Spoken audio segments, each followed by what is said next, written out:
How's it going, everybody? This is Alex Caceres, and you're listening to Story of the Fight.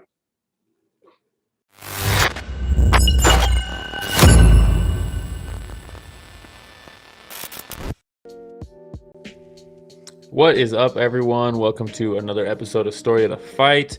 It's just me right now, but Ramiro will be joining us.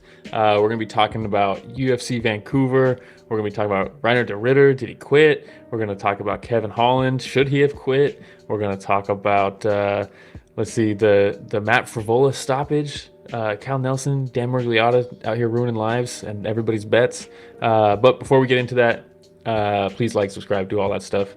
Click the like button, subscribe, notification bell, and then if you're watching this and you're like, I just want to listen to this, I don't need to watch anything. Apple Podcasts, Spotify, YouTube Podcasts, anywhere podcasts are found, but YouTube is the best place to be. We're gonna be showing pictures of the fights. You'll get timestamps for the fights, so you can skip to the Matt Frevola fight. You can skip to Aoriqileng if you want to. So yeah, YouTube's the way to go. Like, subscribe, all that. But we can kind of get right into it. We might as well. We had UFC Vancouver, Reiner de Ridder versus Brendan Allen. This was supposed to be RDR versus Fluffy Hernandez. Instead, Fluffy got hurt. Brendan Allen steps in. Reiner de Ridder's like, I want to stay active. And maybe that was the worst decision ever. Because, man, I mean, this is a brutal one because everything we've seen for Reiner de Ridder, especially in his UFC run, it wasn't really necessarily like this in one championship, but in his UFC run, he's really worked well getting guys tired, making them fight sloppy. And we talked about it in his last fight where, you know, he gets people tired who might be mechanically better than him. And shout out Blunderbub. Was that RDR or me running uphill? Damn, exactly. So, you know, his mechanics, especially on the feet, are pretty sloppy, you could say, and just not super proficient. He throws weird strikes. He leaves his chin up a little bit. He's just kind of like wobbly. He doesn't have a ton of balance on the feet, which is crazy because you think Dutch kickboxers, right? But he's a jiu-jitsu guy, so his jiu-jitsu is very good. But he does this thing where he just crashes into you with knees so he can enter the clinch. It works so well. He's developed this game to make you tired, so now you're not as mechanically sound, and now there's almost like an even playing field on the feet, and he'll beat you there. So going into this, we're literally thinking like, well, we've seen Brendan Allen gas before. They're both kind of jiu-jitsu guys, but RDR is probably going to tire him out and then go to work on the floor. That didn't really happen. It looked like it was going that way, especially that first round. You know, Reiner de Ridder gets a takedown early, takes his back, really spends the whole first round trying to get a choke, doesn't get a choke, but just cool grappling from Reiner de Ridder. And then second round, he takes him down again. You're like, oh, this is going to be a long night for Brendan Allen. Reiner de Ridder is going to sap his gas tank and continue on this path that he's already on. But then he kind of reversed him where Reiner de Ridder kind of had him up against the fence a little bit, trying to take his back, and was falling off the side. He tried to kick off the fence to take him away from the fence and stay on top, but he slipped off the side, and Brendan Allen stays on top, or gets on top. And from there, it's just RDR kind of trying to, like, throw up submissions off his back, and was just getting stuck in these submissions, like right here. And shout out Ghost. Says, what up, Will? What up, Ghost? This card was A double S, but at least this stream will be good. A shout out Ghost. Yeah, I mean, yeah, the card was weird. It's a weird card, but you know, after that second round ended, you're like, ooh, that was a good round for Brendan Allen. Kind of a mistake by RDR. Let's see if he doesn't make that mistake. Maybe he's just back on track.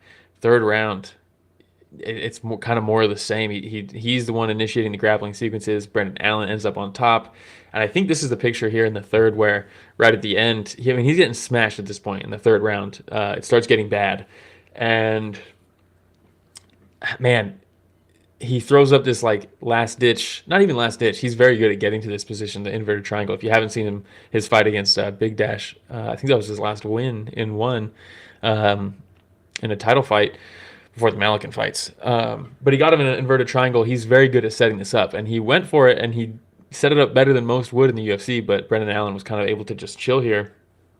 But at that point, it was like, oh no, he's slow to get to his corner. It's getting kind of brutal here. I don't know how much left he has, which is crazy to see, right? Because it was like this was supposed to be the opposite.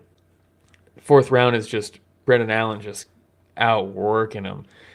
Really good performance from Brendan Allen, I thought. Just very composed on top. RDR is tricky off his back, but anytime RDR would go for these submissions, he's going for like the classic, you shoot in guard, you shoot your right arm through the legs of the guy on top, hook him under the thigh so you can turn your body, turn your hips, throw your legs up, get an arm bar, something like that, right? But Brendan Allen's just aware, and he's so composed and just punishing him for going for these things because you have to give up some defense to go for those submissions.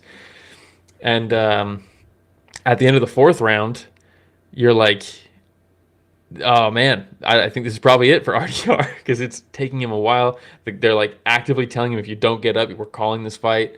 They're telling his coaches, don't pick him up, don't pick him up. It's brutal. And real quick, shout out Anonymous. Thanks for joining, man. Says UFC fans have been so cruel and unforgiving about this outcome for some reason. Is it due to the prevalence of sports betting? I think that's probably part of it. I think betting, since sports betting in America has become legalized, I think it's brought out the absolute worst in people. And personally, I can't stand the constant, look at these odds. What about these odds? If you bet this much, you're going to win this much. Oh, one guy bet $10,000 and he'll make $1 million if this hits. I don't like that. It's constant. It's annoying. I'd rather hear like actual analysis to sell the fight that's about to happen rather than like some dude with veneers telling me this guy normally wins like this, so this is a pretty good bet. And it's like, well, tell me about the styles. Don't tell me about his history, like just results. Anybody could look at Wikipedia and look at results and say, well, he knocks out all his opponents. But then he's fighting a guy like Chris Leben or something, and you're like, well, he's not knocking out him. But they're telling you to bet that. I hate that shit. But I think it's part of that because people get pissed off when they bet on somebody and they lose, and now they're sending them death threats, which is horrible. You hear athletes talk about it all the time, not just mixed martial arts, but like baseball and stuff. A pitcher blows a game and they're getting death threats in their DMs because people bet on them to win, things like that. I hate it. I think the other side, though, Anonymous, is I think a lot of people, some guys with veneers, John at the Greek comment. Hey, I guess now I have said it, but yeah. Shout out, James. Thanks for joining. But I think the other thing is RDR has such a like meteoric rise in the UFC. For people who didn't watch him in one championship, the UFC didn't really promote him coming in as like, this guy's they gave him Gerald Meerschaert, whereas like Aaron Pico got Lerone Murphy on like a showcase bout on a big card. They gave Reiner de Ritter a Meerschaert, which I like Meerschaert, but they gave him at the Apex for his debut.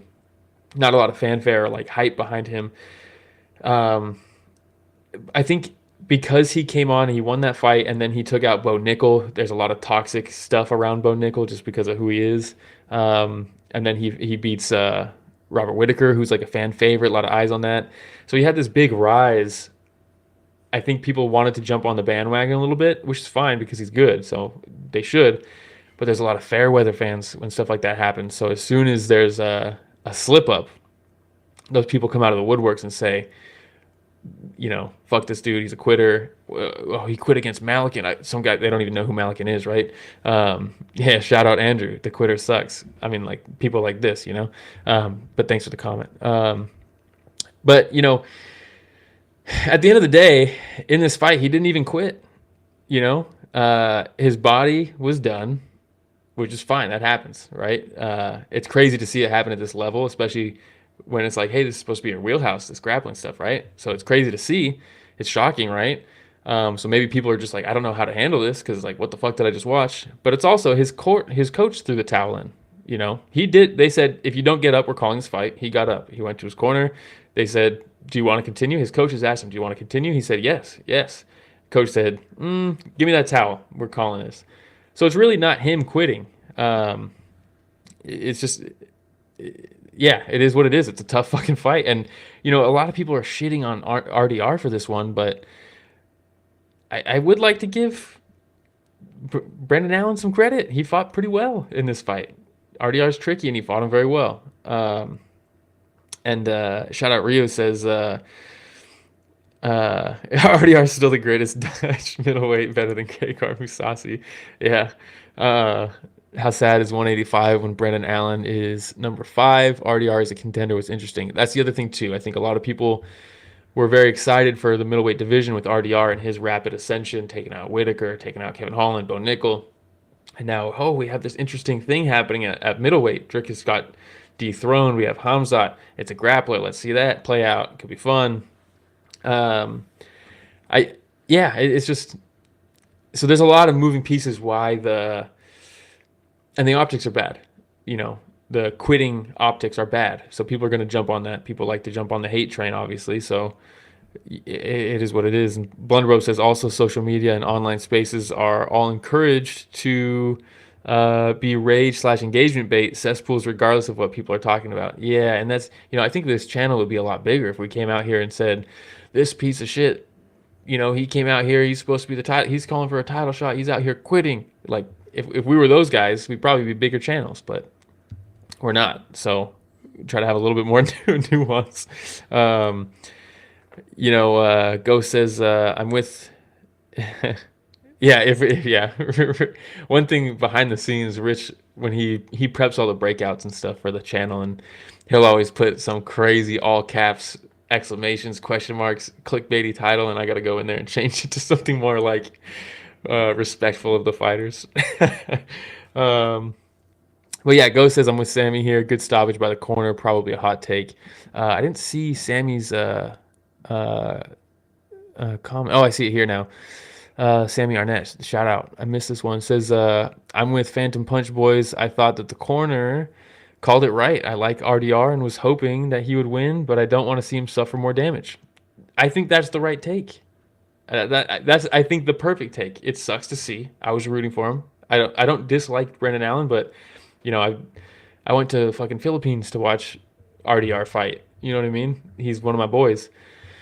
So it sucks to see. But at the end of the day, was he going to submit him in the 5th round? No, he wasn't. At that point, that's the right call. And I think, the MMA fan bases are constantly calling for corners to throw the towel in more often. And then when we get a situation like this, everybody's clowning them. And you're like, come on, man. Like, what the fuck are we even doing here? It's unfortunate.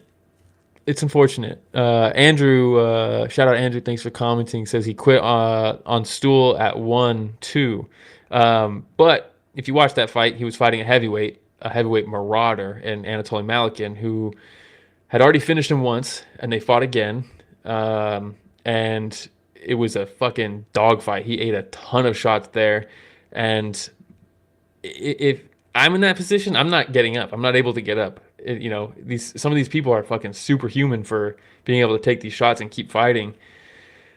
And if you don't get knocked out, plenty of other people and fighters will tell you this.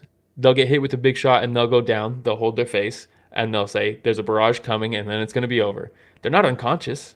Most of the time, knockouts, they're going to be unconscious. But a lot of times, people go down because they're done, and that's fine. And that is what it is. And Go says, I'd be at 30,000 followers on SpaceX if I did the guru rage bait stuff. Yeah, exactly. But speaking of rage bait stuff, we got the king of rage bait here, waiting in the wings, ready to come on the show. RDR quit. I just come in right away with the most rage bait thing ever. Very first thing they say. Yeah. Oh, way to kick it off, though, Will. I appreciate it. Sorry for being late. No, dude, it is what it is. Yeah, what did you think? I thought it was fine that his corner threw in the towel. Yeah, look, dude, he was absolutely gassed. He had a hard time standing up, right, and getting back to his corner. Yeah. if they didn't throw in the towel in the next one, if he survived the next one, don't know that he would have stood back up after like being on his back for the other 5 minutes. Dude, he's just too comfortable being off his back. And I know that he's super comfortable with this jiu-jitsu. I get it, right? But dude, like unless you had that Maravalishvili type gas tank, like if you don't get that finish in the first 3 rounds, it's gonna be trouble. Yeah, and it's just I don't know. I'm glad to see corners throw in the towel. And there was another fight on this card where maybe the corner should have stepped in and said no more. But I think it up later on. Yeah, and I think well maybe even right now, unless you have anything else to say on this one. No. Everything. Nope, we're good. We you want to cover the next one? Yeah. Let's move on. Mike Malott versus Kevin Holland. This one, honestly, corner might be fine to call this one also. Yeah. So this is what happened, right? Fight starts. Mike Malott just fighting very patiently, looking for some big shots. Kevin Holland a little bit more active, slapping some leg kicks, things like that. At one point, I think, well, you can see when Mike Malott does uncork a couple punches, it's fucking vicious. This dude does hit hard, But he throws a low kick, and Kevin times it perfectly, hits him with a long punch, drops him, and you're like, oh man, Kevin Holland's looking pretty damn good here. But then, looks a little too good. Mike Malott kicks him in the nuts, and then a minute later, knees him in the groin. It was pretty close. It might have been less than a minute later. I don't know, dude. It was like one right after another. And Kevin Holland is one of those guys that's just game, dude. Tell him who to fight, when to fight. He's down, whether it's middleweight, right, or welterweight. Like, he's just down to fight. And we've seen him go up against Hamza Chimaev, where he just doesn't quit. Look, dude, he's been in some tough fights. What was it when he was dropped, right, through headbutt? Oh, yeah, the Dawkins fight? Yeah, that's what it was. Like, there's just so many situations where we've seen Kevin Holland in a tough situation, and he's just game, dude. Like, he's a dog. He's going to try to find his way out of any situation. For him to be rolling on the ground, coughing, I think I saw him gagging at one point because he was in so much pain from getting hit in the nuts. And then he even said, he's like, dude, that's the second one. Yeah. Like, really close together. So close together. Yes. And look, people have off days. Fighters have off days. You know who 100%. else has off days? Referees, dude. And what do you last mean, dude? night was Andrew not. Said. No, last Andrew night already was said not. Dan Murgliata got performance of the night. He had a great night. Dude. Oh, look. You know what referees remind me of? Will, I know you're not a huge NFL guy, right? Someone say the least. Yeah, NFL someone say the guy. least. But look, for people that watch the NFL, one of the least known players, that's an important player, is the long snapper. Long snapper for punts, long snapper for field goal kicks, okay? Not too many people know who their long snapper is for their favorite team. Reason being is because they just go in there, they do their job, and the second that somebody like really knows their name and is talking about the long snapper, it's because they fucked something up. It's because it's a problem. It's because of a problem. Look, people should not be talking about referees. The referee should not be the main point. Yeah, no, agreed. This whole time talking about this with this picture of Kevin Holland just curled up right next to us is so just ridiculous. Holding his nuts, dude. It's so funny. Dude. But you can tell. So yeah, you can roll on to the next one, Rich. So it's not this picture of Kevin Holland holding his nuts in the fetal position, bro. That is rough. But after that, it was a very, pretty good fight up until then. I wouldn't say like Kevin Holland was like beating the brakes off him or something like that. He dropped him, but it was almost more of a slip on one foot, right? It's not like he was almost knocked out. But after that, the whole rest of the round, they gave him the 5 minutes. They gave him a little bit over 5 minutes. The whole time, they're like, can you continue? And he's just not saying anything. He's not answering. And you're like, that means call it. Yeah. And for his corner, too. And for this corner, knowing Kevin Holland, knowing he's not going to say no, and seeing the situation he's in, look, dude, do your fighter a favor, do him a solid. But also, Kevin Holland, I know you're tough, dude. I get it. But when 5 minutes go by and it still feels like your nuts are inside your stomach, dude, just say I can't fight, man. Like, Dude, you've already if built that brand where you're a tough guy. if I the get answer is it. not yeah, I'm good, Then it's no. then yeah. Then it's no. And Because then it got to a situation where he's still jacked up later on down the road, and Dan Miragliotta says, "Hey, can you continue? If you say no now, it's a DQ Yeah. for you." For yeah. you. The nerve. Look, Kevin Holland with the busted balls, Dan Miragliotta with the biggest balls, to be able to walk up to Kevin Holland and I still know, tell him dude. the audacity to say, "You're going to be disqualified for my fuck up." I'm not impressed by your performance. That's exactly Look. what every single Canadian told Miragliotta last night. Yeah. Oh, Dude. man. Well, you know, this might be TMI one time. So I had surgery one time, and I had to stay overnight at the hotel or the hospital. I wish it was a hotel at the hospital, and like Technically, it's a hotel. It's like a health hotel, dude. yeah, it's just a shitty hotel. Yeah. Like an hour later, I'm in bed. Right, the TV was like tiny across the room. The only thing on TV was Top Shot, which at first I was like, this might be cool. It's like trick shots and stuff. No, it's like reality TV. It's horrible. And I'm laying there. Nurse comes in. She's like, hey, have you gone to the bathroom yet? And I'm like, no. And she's like, okay. And then she leaves. I'm still watching it. Like 30 minutes later, she comes back. She's like, hey, did you go to the bathroom yet? And I was like, no. And she's like, well, if you don't in the next 10 minutes, I'm going to have to put a catheter in. And I was like, whoa, What the fuck? you didn't tell me I was supposed to. And that's what Dan Miragliotta was like. You can't continue. I'm going to DQ you. That's how I felt inside watching it. I was like, where are we going here, dude? Where's Yeah. this going? Oh, man. Oh, yes. And Andrew, you make a very good point. Talking about Drew Dober fight. We'll talk about that in a second as well, but it ties in to kind of Yes. the theme of the night. And so does the Matt Frevola fight, because like you said, when this fight starts, you know, they go, oh, and your referee in charge of the actions, Dan Miragliotta, and they show him. The whole crowd's booing him. Boom. Because of stuff he had already done this night. Yeah. Yeah. But And yeah, by the way, look at Malott coming in with a high kick. Nice picture there, Rich. And You know what I sucks? appreciate Holland's defense. He's like, dude, I don't know. My arms are kind of thin. They're small. Let me use my forehead to stop this kick. And he does. What sucks, though, Will? What were you going to say? What sucks is I actually, you know, Mike Malott fought a good fight. It sucks that Overshadowed. you don't really, yeah, and you don't really know how much of that was what Mike Malott did, how much of it was, you know, Kevin Holland's diminished. It's safe to say Holland's movement wasn't the same. No. After Or was he even in the fight anymore mentally?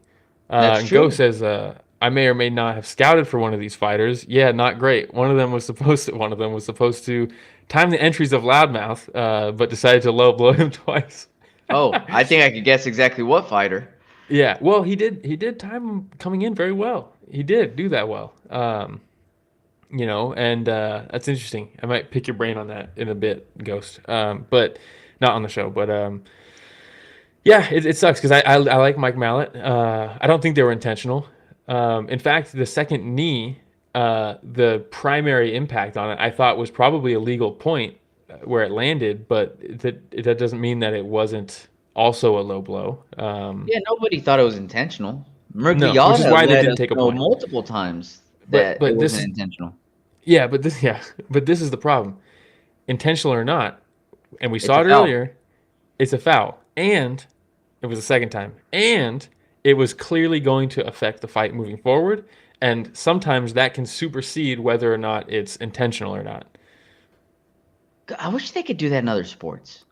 You know, like the defensive end, another NFL reference for you, Will, just like accidentally clotheslines the quarterback and like, dude, it wasn't intentional. And they're like, I'll pick up the flag. I don't Yeah. think it was intentional.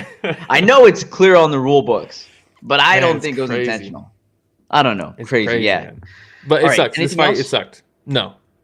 All right, let's go on. James says, is Dan Murray the ref of the year? Oh, dude, just wait until we have our awards beginning Yeah, of yeah. next year, dude. He might be in the running. Yeah. Might be in the running. All right. It can't always be Herzog. No. Look at how proud Dan is in that picture too. He's like, my guy. Dude. You know he had a little parlay going, dude. Whoa, dude. He had to have a little parlay. Oh man. All right. We will move on. We had Aiemann Zahabi versus Marlon Chito Vera before this as well. This was a banger, dude. Look, this fight, I see a lot of people shitting on this fight. Watching this fight, thoroughly entertained. It was a good fight. I'm not gonna lie. Were there things that pissed me off? Of course. It was a Cheeto Vera fight. Of course there were. But Rich you coming know, through saying Dan's hand is the one that was being held. It wasn't the fighters. It was the other way around. damn. Hey, Oh, Rich, man. that's a good one. Yeah. Rich But look, casual. am I tired of hearing at the start of a second round? Yeah, you hear Jason Perillo. He's asking for more out of Cheeto Vera. It's like, yeah, I know. I could have told you that without even watching the fight. If this goes past the first round, Jason Perillo is going to be asking Cheeto Vera for more striking. That's Yes. just inevitable, you know. Yes. Like Big Dan fucking up fights. It's inevitable. Yes. And that being said, I thought it was a fun fight. I like Aiemann Zahabi. I like his fights. I thought he brought it to Cheeto Vera. Cheeto Vera could have done more, and it was frustrating. But at the same time, I thought He is who he is. He is who he and I thought thought- he was. yeah, and and I thought what Aiemann Zahabi did was fun to watch. And you know, we've seen time and time again fighters out volume Cheeto Vera, and then him land one big shot, and then that tips the scales on that round, right? The one big shot tipped the scales because there's a lot of volume, but he was never hurt, and he does hit hard. Aiemann Zahabi still worked through that, you know. And, you know, Andrew says getting beat by Ariel is tough. Sammy says, how is Zahabi a prospect? He's 38. Yeah, he's not a prospect. But I do like the run he's on. It's been fun to watch. I was going to say, this is his first run, and it might be his only run. I'm here for it. Ride the wave. The Aldo fight was Just ride crazy. the wave. Ride the wave, dude. It was a fun Yes. fight. He follows it up with this fun fight. I enjoyed it. I know it's frustrating watching Cheeto Vera, knowing what he's capable of and not seeing it come to life until mid-second round or so. I get it. But still, hey, Aiemann did what he was supposed to do that first round. He was in and out. You know, that second round was clearly Cheeto Vera's. He dropped Zahabi with that stiff left jab, I think it was. Yeah. And Zahabi looked out of it. Really, he didn't look like he fully recovered. The stare down at the end of the round was fantastic, dude. It was, and Herzog was all about it too. He let him stare down for a second there until You know who wasn't all about it? Who? ESPN. They're like, oh, is there a cool moment? Let's cut to commercial. Yeah, that was tough. Bastard. Hey, little did you know that Dan was actually producing the cameras in the back, dude. Dan Bergliata. Guys, cut this. Like, cut this. Fans will like this. Cut it. Yeah. And then that third round, dude, it was back and forth. In my mind, if it would have gone to Cheeto, I would have been like, I could see that. If it went to Zahabi, I was like, I could see that. So Yeah. that's what it is. Here's the thing, too. I'm looking at the UFC stats right now. Round one, Cheeto Vera in his last two fights, he's thrown 20 strikes. 20. Not landed, thrown. Not good. Against Corey Sandhagen, 13. Not good. In this fight, first round, he threw 40. So he doubled up what he normally does. Double of not much is still not much, but he did. Andrew he said did it throw really more. well. Andrew said it well. He said Cheeto beats himself, and I think that is the case a lot of the times. Must be so frustrating for Perillo. Ghosting, I just find it funny that Cheeto changed something in his training by incorporating sprints. He still did the same thing. I agree, because I know they were talking about like his 10K runs or 10-mile runs or something like that, and he was doing it also. He could last and bring it in the second and third round, but bro, you got to be able to bring in that first round too. Look how happy Perillo is there. I know. I mean, him and Fiorot are like, we did it. But, you know, and Ghost, the 20 fights for Cheeto is a lot. That's what I'm saying. It was 40 in the first round of this fight. So he did throw more. And, he threw 40 in the first round, 50 in the second, 62 in the third. You know, against Davis and Figueiredo, he threw 20 in the first round. You know, this moves Zahabi into the top 7, I believe now. Also, I'm not going to die on this hill, by the way. I don't care that much. I don't think he still should have done more. I'm just saying it was improved. It's a little bit improvement. There was something there. And I thought it was more fun than people are giving credit this fight. I agree. Okay. Want to move on? The fight that everybody's been waiting for. The people's main event. Rich, the casual, our producer, says, I want more Manon Fiorot. And here it is, Rich. Manon Fiorot versus Jasmine Jasudavicius. This is a weird fight, huh? I mean, I don't know if it was weird. Here's why it was weird for me. It was Okay. and maybe this is a shout out. Andrew says, "Got to go to bed. Great show, boys. Thank you for tuning in, brother." Hey, thank you, Andrew. Hey, sleep tight, by the way. Huh? Sleep tight. Sure. But look, Don't let me know if you're bite. yeah. It was weird the way she was like jabbing while pulling away and exiting before she was landing. And the whole time I was like, well, you're not going to land with power if you're doing that. And then like the next exchange, she dropped her and I was like, what? What happened here? Even this win wasn't that impressive. And it's so funny. He says everyone is sick of Manon. Yeah. So anybody that is fairly new to the podcast, our producer, we call him Richard Casual for a reason. He doesn't necessarily watch fighting, but before we start this, he's like, "I'm so sick and tired of Manon Fiorot." Even Rich. Oh man. But it was a good finish. Ghost and is, then I know Jasmine Jasudavicius was arguing the early stoppage. And look, usually I'm like, at Dan Miragliotta, it was a bad stoppage. But no, in this case, it was actually a good one. And this was so good that Dan Miragliotta was like, this doesn't feel right.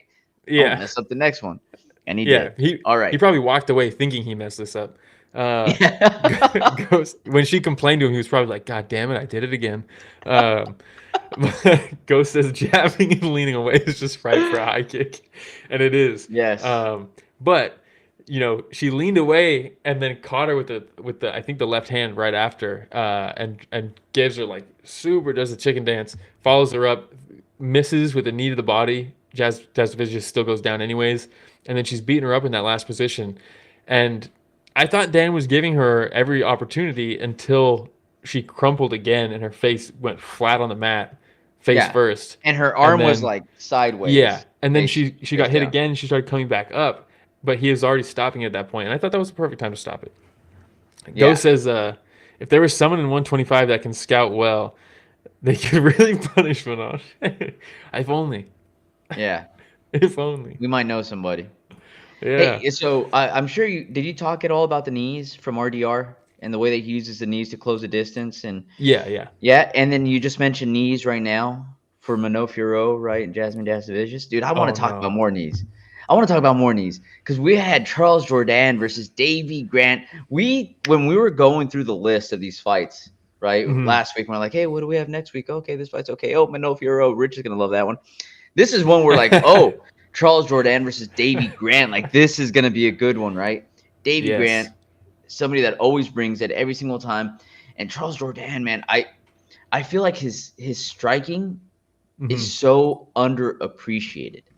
Dude, when he's on, he's on. Watching Charles Jourdain when he hits the flow state is some of the best you can watch. I'm not saying best like elite level. And as far as entertainment goes, very fun to watch.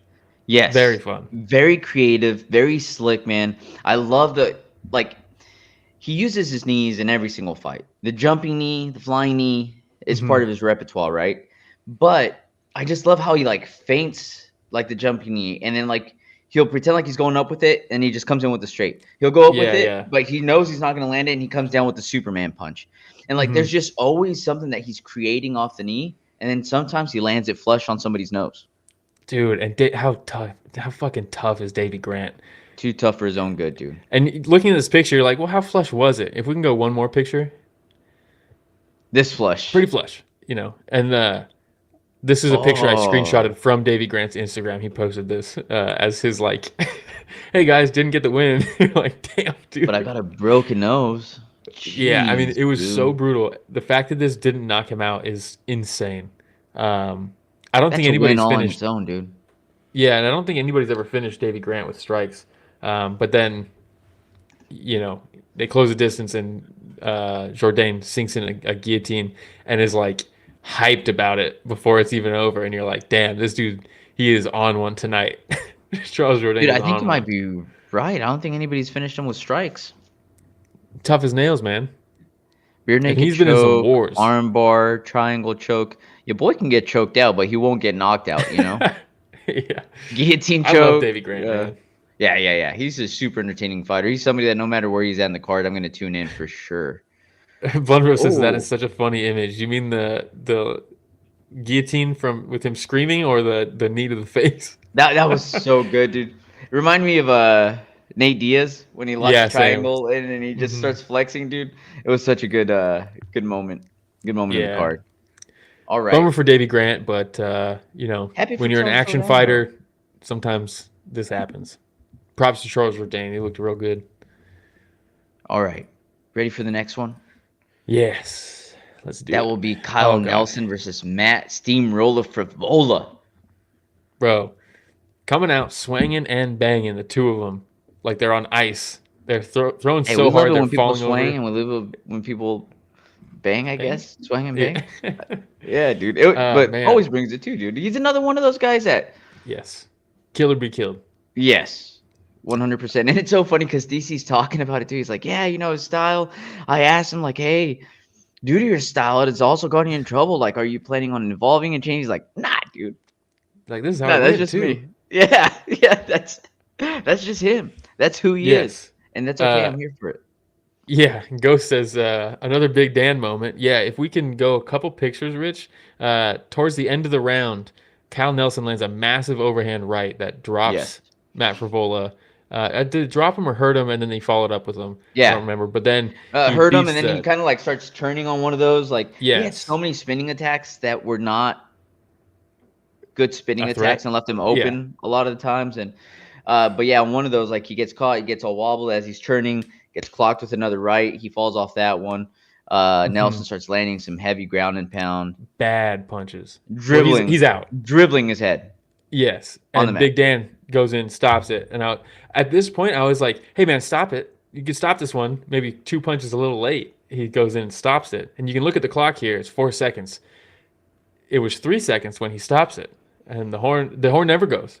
And you're like, "Damn, that was a sick knockout for Kyle Nelson." Damn. And they get up, and he's like consoling him, and Big Dan's like, "It's not over. It's not over. I ended the round." And you're like, "What? What do you mean, dude? There was 3 fucking seconds left." And so why doesn't the commission at some point put like checks and balances in place? Because don't they have a judge on the side? why would they check and balance themselves? Well, You have to obviously have they integrity can't. for that. Obviously they can't. Or I shouldn't say they. Murgliata. It's, Right, but well, it's not Murgliata, it's not Herb Dean, it's not Herzog. It's this the structure of, organizations like this that refuse to admit fault. It's not the individual people who do the job, it's the people at the top. You know what I mean? Rich is on fire today, by the way. Boo, big government is not what we want. Boo check. Oh my god. But dude, there's got to be Commentary something like that laughing where every time the crowd boos Dan. that was so good. That was so good, Blunderbub, because I think it They was really DCT that was like, man, they're really giving it to Dan, aren't they? Like, Yeah. every single time they mentioned his name, dude, and well deserved. And yeah, it Last was night, the bad well one. deserved. Go says the check and balance is a VHS tape about reffing and judging. Shout out to those who know what a VHS is. Yeah, that Big John made Hey, shout out. back in the day. But props to Frevola because he did get finished in that first round and he still fought to a decision. And that could have been bad. That could have been real bad. DC's sitting back there like, this dude just won twice in one night. Yes, and this is another one where betting people are probably pissed. People who bet on first round knockout, are probably pretty pissed. But anybody that bet for a decision win, pretty happy. Yeah, but it's weird, and I haven't seen anybody talk about this. Big Dan Murgliot. I keep calling him Big Dan. He's not really Big Dan. It was Big John, and then John left, and everybody kept calling him Big Dan. He's just Dan. Tan Dan. He stopped this fight before the bell, right? Yeah. Because he thought he heard the bell. A month ago, literally 1 month ago, at Noche UFC in the Rob Font fight, the fight ended and he did not hear the bell, and they continued fighting for like 5-6 seconds. Yeah. And you're like, how in 1 month did you let a fight keep going past the bell because you just didn't hear it? And then a month later, you stop a fight early because you thought you heard the bell. What's going on, dude? I don't know what the connection is there, but it's weird. There probably isn't one. It's just a coincidence because whatever the fuck. But that's weird as hell. Within a month. I don't know, dude. I don't know. I think Rich is over it. I'm so over Dan Rigliotta and all the talk about Dan Rigliotta. Let's talk about a good ref. Hey, let's go and let's talk about Prepolec versus Drew Dober. Yes, and a good ref. This was I want to give him his flowers. This was John Cooper. Yes, the famous John Cooper. Yeah, I think, you know, I don't know if he only does like Canadian, if he only works for the Canada Athletic Commission or something, but I thought he did a fantastic job in this fight. And this fight was pretty much as advertised. Anytime you see Drew Dober, you're like, this is going to be fun. And then you see who he's fighting, you're like, hopefully they strike also. And Prepolec was striking. And first round, Drew Dober could not miss with his left hand. He just kept throwing that left over the top, heavy leg kicks. It was a fun fight. At one point, Prepolec checked a kick and split open the shin of Drew Dober. And that was fucking brutal. He's bleeding down his leg. He's still firing that kick. You're like, God damn. He really is a barbarian. Second round, Prepolec makes some adjustments. Now he's throwing first. He's landing on Drew Dober. He drops him at the end of the round with this big punch here. And you're like, oh, shit. We got ourselves a fight. And then, third round, Drew Dober kicks him square in the nuts. And you're like, oh, no. This is not going to be good. And it takes some time. And Prepolec's on the ground. And he's holding his nuts, and he's not doing well. But my boy John Cooper, referee. Hold on, Rich. There's no pictures of the low blow stuff, so we can put it right here. He immediately walks over to him and he says, "Hey, take your time. It's been 1 minute and 30 seconds. You still have this much time. Take the whole thing if you need it." And he walks away. A minute later, he walks up. "Hey, it's been 2 minutes. You still got 3 minutes. Take your time." He walks away. He's talking to people ringside. He's like, "I don't think it was intentional." He was handling it so well. He's like, "Check the replay. Was it low?" And they're like, "Yeah, you got him." And he's like, "Okay." He walks over. Like he was handling it so well. He was so clear. He's like, "I want you to take as much time as you need. This is how much time you've taken. This is how much time you have left. We're going to revisit this. I'll let you know." And then he walks over to the commission. He's like, "Let me know." He's like, "Call for me when there's 1 minute left. Let me know when there's 1 minute left." He's taking control of everything. I was like, this guy's great, dude. And then he takes a point from Drew Dober. And you're like, oh, shit. This was a close fight. This was a close fight. And he took a point. And you're like, and the commentary team was like, man, why? Why did he take a point after this much time? Is it because then all that's going to do is make it so that fighters will pretend like it's way worse, get more time, and then they'll get a point taken. Like, you can't really gauge it off of that. And I think that he decided pretty early on, if this was a pretty bad one, I'm going to take a point, but I'm not going to take a point from the guy if this fight gets canceled. He waited until there was like a minute left to take the point. And you're like, that's good officiating. That's how you do it. That's how you handle it. It was not intentional, but it was pretty significant. We're going to have to take a point. He takes the point. They restart the fight. Drew Dober goes full berserker mode and knocks him out. And you're like, God damn, that's got to suck if you're Prepolec. But that's what you do if you're Drew Dober. You just got 5 minutes to rest and you knock him out. Every time Drew Dober is fighting, it's a lot of fun, man. Yeah, Rio says, it's Drew Dober, the Crimson Chin. Do you remember his fight with Brad Riddell? Dude, Drew Dober's always in fun fights. Always. Never fails. Yeah, he's a fucking savage, bro. So yeah, he got the win. Tough fight for Prepolec, getting kicked in the nuts. Has to take 5 minutes, and then as soon as they start, he gets knocked out. But that's the game. All right, man. We'll move on. I believe we had Aoriqileng versus Gibson. Yeah.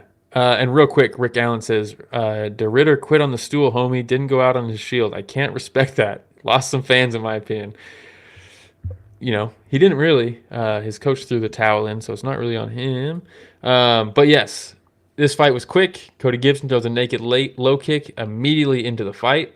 Aoriqileng cracks him with the right hand, turns him off, drops like a tree, jumps on him, hammer fist, while Cody Gibson's in slow motion trying to raise his guard, just getting hit with punches. You're like, oh my God, stop this fight. And then they stopped it. So shout out to Aoriqileng. It was only like 20 seconds. 20 seconds. Brutal. Fighters dream fights. In and out, make your money. Sammy asking, what makes a savage? Is it a fun fighter or a fighter that wins a lot? That's a good question. Look, I'll tell you who I picture of like as a savage. Mike Perry comes to mind. Dang. Dude might not win every fight, but he just has savagery written all over him. You know what I mean? Yeah, you just got to go out there, throw it all out, you know? It screams savage to me. Wearing? Oh, no, it's part of the hat. Oh, okay. You know what screams savage to me? Who? It's when fighters ask a certain question, man. Let me make it again, man. That is a savage. There's such a delay on that. That was a pretty big delay, but it's all good. It's all good. It was still worth it. All right. Yeah. Let me see. What fight are we going to cover next? I believe we're going to start skipping some fights from here, and we're going to go to Barlow versus Santos. Yes. Danny Barlow cracks, and you're like, let's see if it's legit. We're skipping fights. The Bruno Silva versus Hyunsung Park was sick, but, we got to make this quick. But, yeah, Santos versus Barlow, first round, pretty much a feeling out process, and then until, like, the last, 40 seconds. Because you didn't catch this one, right, Romero? No. Yeah. So your boy was super busy with baseball all weekend. Yeah. So didn't catch all. So yeah, first round, not much happening until the last minute. Barlow cracks him with a good punch, and is like, oh, okay. Let me just turn that up real quick, and then goes hard. But when they ask one question, and it's silence. Hope the drop was worth it though. You're a fucking punk, dude. There we go. We had that one ready to go. Yeah. But yeah, so last minute of the round, Barlow's like, oh, I can hit this dude. And so you're like, this might be a crazy second round. And it was, because Barlow comes out swinging, and he's like, almost has Santos out on his feet. He cannot miss. Everything he's throwing is landing, and Santos is just like rocking all the way back. And you're like, well, this is going to be over any second now. And then Santos is like, I can punch too. And he starts hitting Barlow, and it's the exact opposite. Barlow's now gassed because he just thought he was going to get the finish. And Santos is just bombing on him with big punches. And Barlow's just eating them and being like, Jesus Christ, what just happened? Sick-ass fight. Oh, Sick-ass fight. Worth to go back and watch? I think so. There's some moments. Most of the first round is like kind of whatever if you're going back to rewatch. Absolutely watch the end of the first round and the full second round. The end of the fight was a little bit lackluster because Santos kind of ended up on top, and they were both just exhausted. But the second round was fucking crazy, man. Crazy. Look, Rick Allen saying, hey, bro, Dana has silenced real journalism so well that the only question that the pressers will be, Yeah. How did you like the food in Chicago or something like that? Yeah, it's crazy. Who do you want next? Yeah. How'd that win feel? How'd that feel? Was it cool? Walk us through the knockout. Yeah. Yeah. We need checks and balances. No, I'm just kidding. All right. Hey, we'll move on. I believe the last one we're going to cover is Bekoev versus Belgaroui. What? Belgaroui. Dude, go back and watch this one. This one is very much worth watching. Okay. Yeah, Belgaroui works with Alex Pereira, giving him rounds. Real lanky dude, especially for middleweight. He's just real long. Moves a little awkward. Bekoev is like, looks like that. So you're like, oh, shit. First round, Bekoev's trying to take him down. You're like, okay, he clearly doesn't want to strike with him. He's very much, in this fight, he was pretty much overhand right and takedowns. Was like, this is what I'm going to do. And Belgaroui did pretty well defending the takedowns, man. He'd reach across far side, oil check a little bit, and then frame off and land some nasty elbows to the side of the head that split him open. And then when they got to the feet, once he started defending the takedown, you could tell Bekoev was like, oh, shit. Yeah, what am I going to do now? Every time he would close the distance, he would slot in this knee right to the chest, dude. It was fucking brutal. And then he just can't miss with this, pawing jab. It's not like a snap jab. He's, pawing at him. Could not miss with it. Just fun striking in this fight from Belgaroui. Toughness from Bekoev. Bekoev at one point landed a pretty big punch on Belgaroui, but I don't think he even realized it. Go says Bulgaria also fought Alex in Glory. For those who don't know, yes, yeah, he's He's good. cornered him a few times now too, right? Yeah, Been in he his has. corner a few, yeah. Yeah, he's a fun fighter, man. It's cool to see him pass, a little bit of a test here with defending takedowns and still be able to strike and not get too worried about the takedowns and freeze his game. Yeah, it was sick, super sick, worth watching. Stuff. You're not gonna cover Stephanie Luciano versus Havana Oliveira, dude? No. No, Melissa Croden versus Melissa Croden is Tainara actually Lisboa. Croden's actually something to watch. I think Ooh, there's okay. potential there. I think. There we go. Well, hey, those were all the fights we're gonna cover. Now we go on to a moment of silence for those fights that we lost. Yeah, moment of silence. We only lost one fight. It was RDR versus Fluffy. I don't think that would have worked well. Oh, it would have gone much worse for RDR. Yeah, and we're pretty lighthearted, but also I think it's fitting to throw in moment of silence. Duke Rufus. Oh dang, yeah.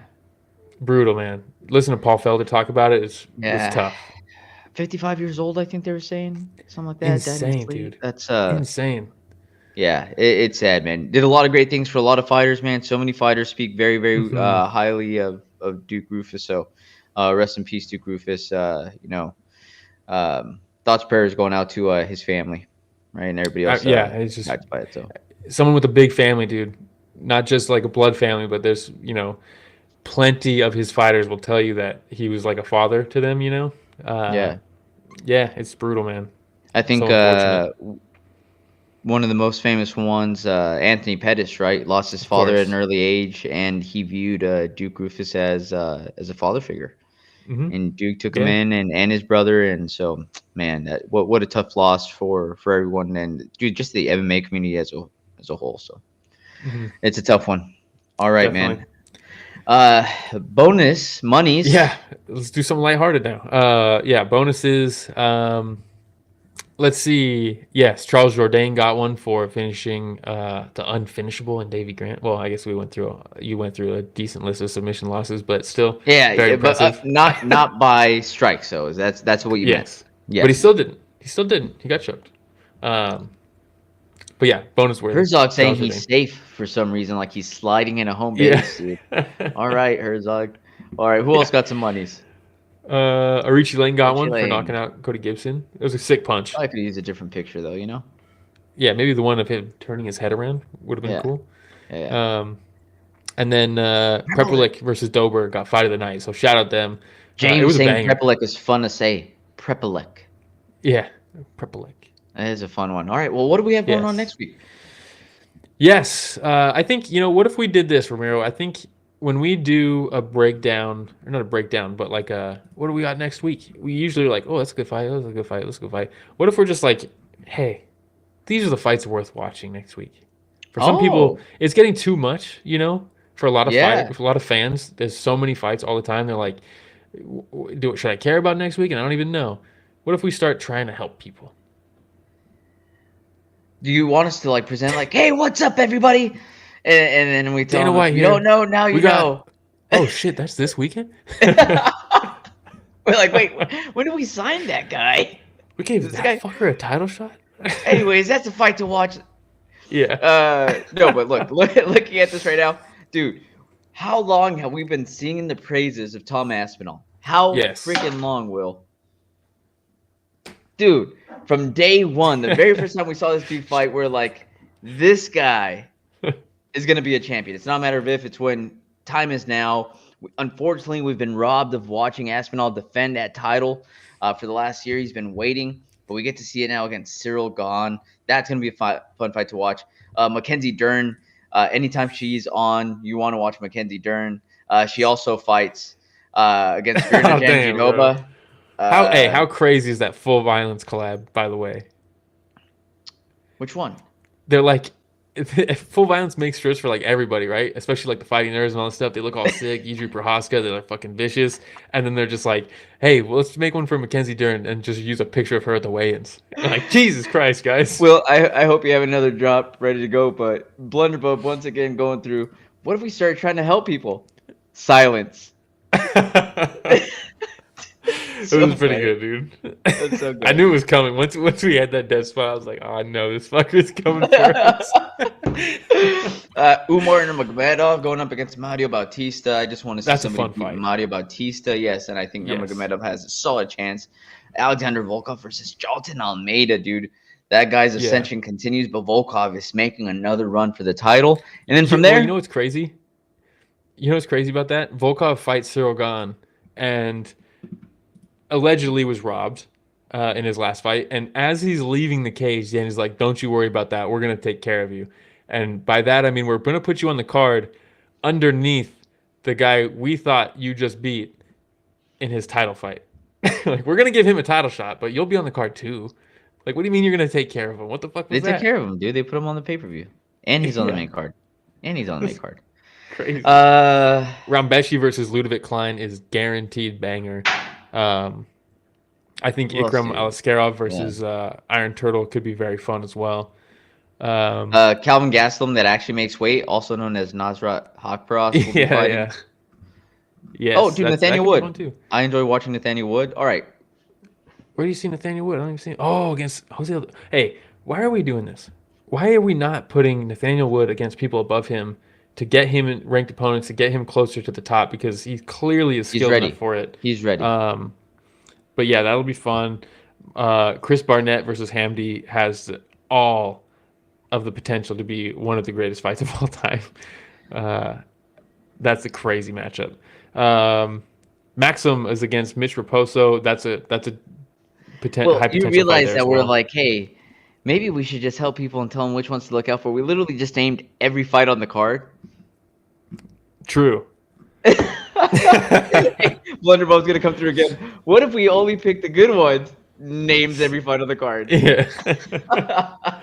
So funny. Hey, all right. man.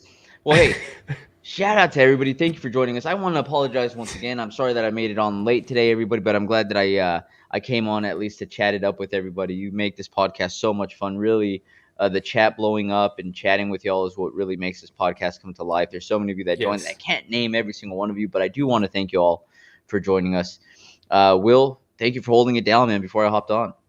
Hey, and Rich Casual, let's go. Rich, dude, yeah. But want to remind everybody, like, subscribe, hit that notification bell. We're trying to reach 20,000 subscribers. We're steadily climbing. I believe we're still at the 16,000, but the sooner we get to the 20,000, the better. Let your mommies, your aunties, your uncles, your brothers, everybody that likes combat sports, let them know. Anybody that's a fan of Dan Miragliotta, tell them, lose my number. Lose my number. Yeah. And then also, if they don't like watching with like listening, they got other options, right, Will? Yeah, if you just want to listen, Apple Podcasts, Spotify, YouTube Podcasts, if you just want audio, we highly recommend YouTube because you get to watch, you get to see the pictures. If we pull up clips, you get to see those. You also get to be in the chat. And let's be real, the chat drives the show a lot of the times. Oh, yeah. You know, so if you want to be part of the show, that's how you do it.